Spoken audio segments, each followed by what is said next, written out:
we know this is great. And I'm serious when I say, like, I want to find other things to work with him on.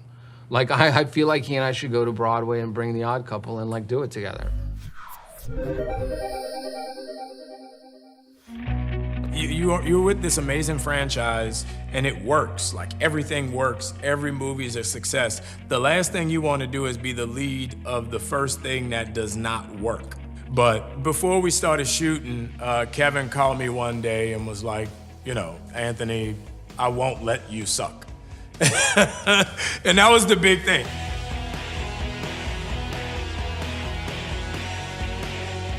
You get to go home with these characters now. You're experiencing a day in their life in a way that you didn't before, because you couldn't in a 2.5-hour movie that had 30 characters, you know? I couldn't have been more wrong. Marvel has kind of revolutionized the game. It's turned the knob a little bit from just come in and blow up to really giving character development, exposition, and story.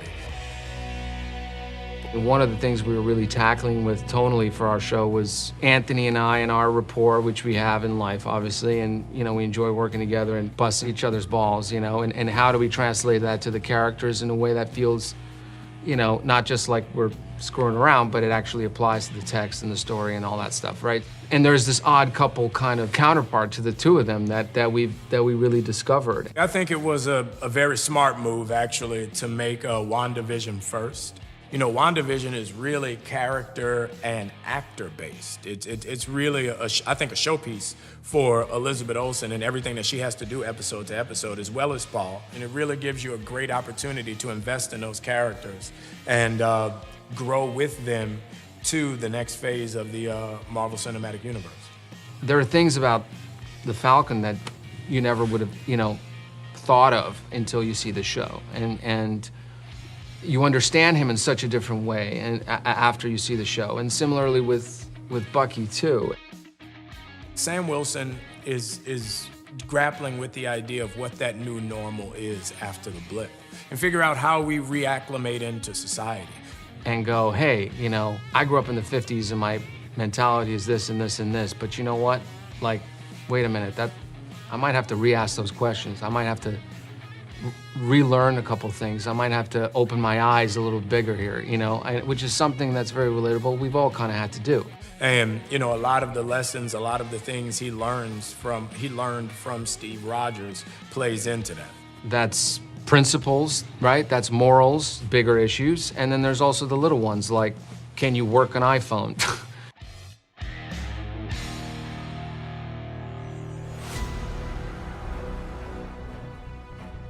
They had a very close relationship, Sam and Steve, of admiration and respect.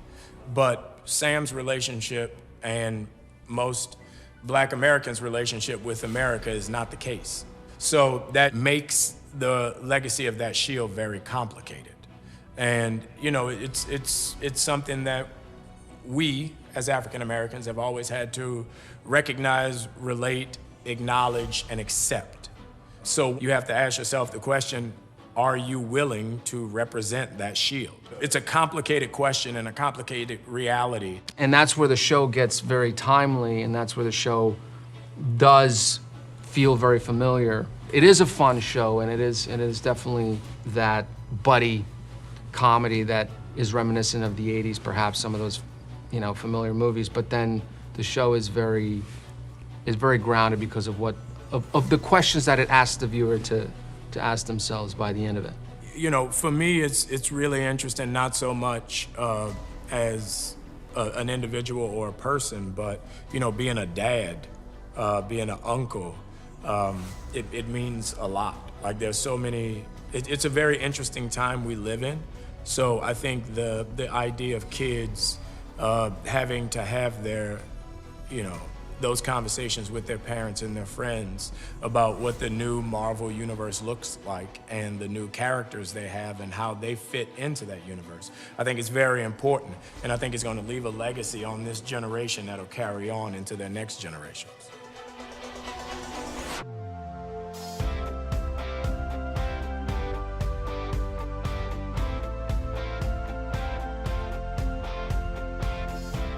it also just goes to show that there's really anything's possible now. I mean, they've just got intertwining stories between the movies and the shows, and the world is just getting bigger, and it gives them more opportunities to explore characters. And as you've seen, people are making cameos in these shows that you didn't expect. My ultimate dream was to wear the red suit.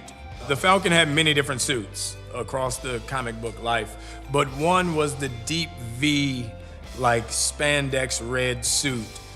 And that was why I was so excited. I'm like, for a dude to be able to get in great shape and wear spandex is every actor's dream. So I feel like it's kind of an exciting time over there in the sense of what they could be doing next. You know, fans can really finally think about those pairings of characters that they've always wanted and feel that maybe that's actually going to happen now.